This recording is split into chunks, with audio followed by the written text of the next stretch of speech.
Well guys, if there's one thing that goes hand in hand with camping or vanning, that is a good old campfire to sit around with at the end of the day, to cook on and to just chill out and relax around.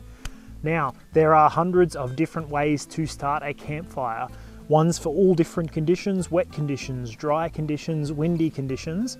But today we're going to show you the simplest and easiest way that you can start a campfire at camp using just the bare minimum materials, a bit of wood that you found lying around or that you've picked up from a supplier. Now, one thing that is important to note, guys, is that wherever you are staying, whether that's a national park campsite, whether it's a caravan park or a campground, it's important to know what the rules are around collecting wood before you go there. Now, you'll also find these days that almost every campsite, petrol station, rural supplier around will actually stock firewood that you can purchase. And you generally get that in two types. You'll get kindling, which is the smaller stuff to help you start the fire. And you get bigger bags of hardwood as well. That's to help keep the fire burning for a long time. Now, the type of fire we're going to be lighting today is called a teepee fire. And like many fires, you need to start with a nice dry, flammable center of the fire to help get the rest of it going. Now, there's 100 different ways you can do this. You can purchase fire starting blocks, you can cheat by using a propane torch like I've done before, but you don't really need to be that complicated. A bit of old newspaper I find is really good, or if you want to do it the natural way, you can find some dry leaves, some very small twigs, anything that's going to be really easily lit by a match or a camping lighter or whatever it is that you're starting your fire with. Now, we're pretty fortunate here as well. They've slashed in the last couple of days and there's a lot of this really dry grass around. So I'm going to use that in tandem with the newspaper, one on each side of the fire. And we'll just see how well they go starting it. So as we build our teepee fire, what we want to do is we want to start by putting our flammable base in the very center of the fire. So I'm going to do that here by putting our dry grass. And I'm going to get some newspaper, which I'm just going to take a sheet at a time of this newspaper, scrumble it up nicely.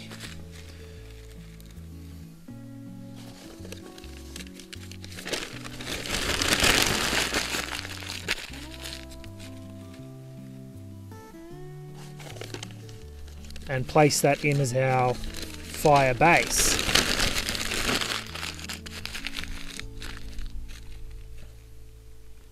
Next, we're going to look for our smallest twigs, and what we're going to do is we're going to start breaking up these into smaller, more usable pieces, which we can lay around to build the teepee for our fire.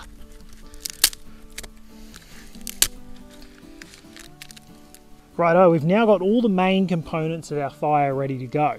We've got our base in, we've got varying sizes of twigs, so I've got everything here from about, a mil or two in diameter, all the way up to 15, 20 mils in diameter. And with a teepee fire, you'll work your way on the outside from smaller or narrower, sticks up to larger sticks, through to our kindling, and then to our hardwood. So the key to building a good teepee fire, and well, how do you build a teepee fire for starters? It's just like the word sounds. What you're going to be doing is you're going to be building a little teepee hut. Right, so imagine a little teepee hut around the outside of your fire. And why is this such a good way to start a fire? Well, fires work off two kind of principles: fuel and air. And a teepee fire is really good because you're letting a lot of air into the fire and you're making it very easy for the fire to burn the fuel, because we're kind of offering it up all around the fire. So it doesn't really matter if you've got a gentle breeze blowing from one direction or another. You can just keep building that fire up and up and up.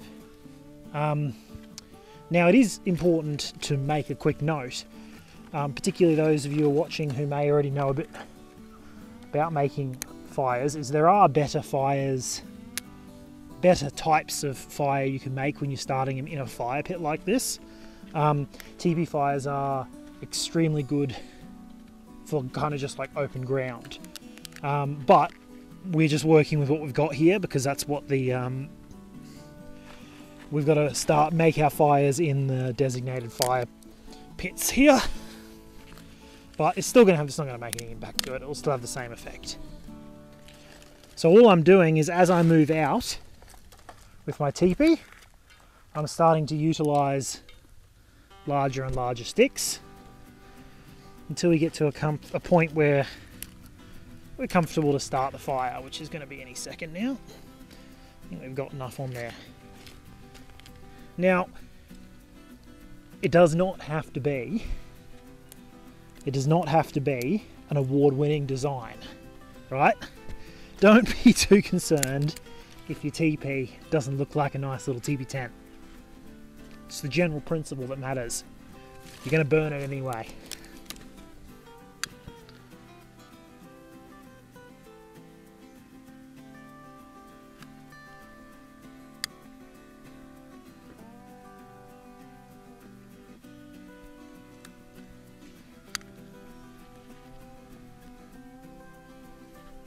So you'll see, guys, newspaper is always best. You can see the difference between it and the grass. The grass really takes quite a lot of time to get going, even though it's pretty dry.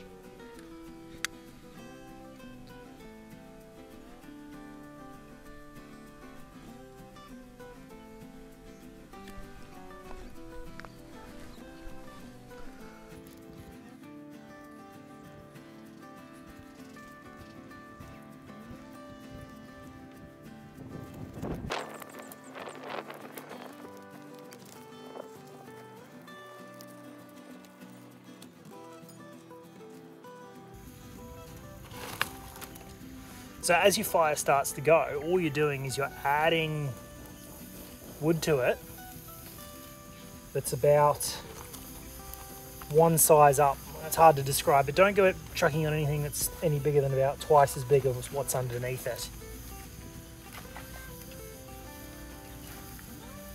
And you don't want to overload things in one direction, like spread it out, try and keep your teepee style. The reason for this is that you want air to still be able to get into the fire.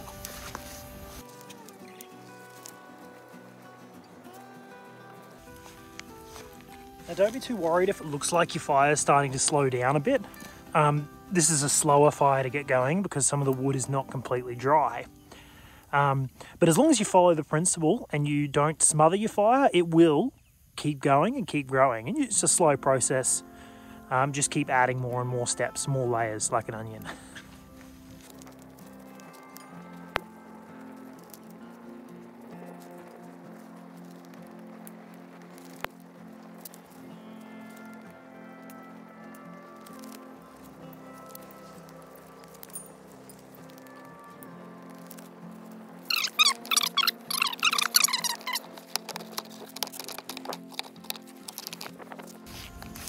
You're also going to know, guys, when you get to the point that you don't need to really be too concerned about the shape of the fire anymore. You'll get enough heat in the base that just keep chucking stuff on. There you go, 3 scrounged up pieces of newspaper and a bit of wet grass. Didn't even need the grass, that's all you need to get a good fire going. As long as you've got the right technique and the right bits of wood. And once you're happy that you've got a good solid fire going, you've got a nice base there and your kindling is burning well, then you can start to put some hardwood onto that fire. You can chop that hardwood up if you like as well, just into smaller pieces. But as long as you've got a good base going, it'll generally be fine. So actually that's a really good example now. Now it's bigger and it's got that teepee shape to it. You can see how the oxygen, the air is kind of just swirling around inside the center of our little teepee there and just creating a heck of a lot of heat. That's gonna get that hardwood burning real good. And we're gonna have some mighty fine coals later on. Well, there you go. Check out those beautiful coals. Perfect for cooking over or just sitting around and relaxing. There we go, with that fire spread out nicely. It would probably almost all burn down overnight and there'd be nothing left in the pit in the morning. However, we have to do the responsible thing, and in Queensland you are responsible for that fire even if you do go to bed and you think it's safe. So we're going to put it out, and that involves putting a heck of a lot of water on it to cool these coals down and make sure there's nothing left in this fire pit. Even though it is tempting to let the fire burn out overnight, and I'm sure many of you have done it before, it is important to realise that in Queensland you are responsible for what happens to that fire when it's unmanned. And we have lost so many good places. Just look at the damage on Fraser recently from campfires being left unattended, even though the people thought that it was fine to leave it alone.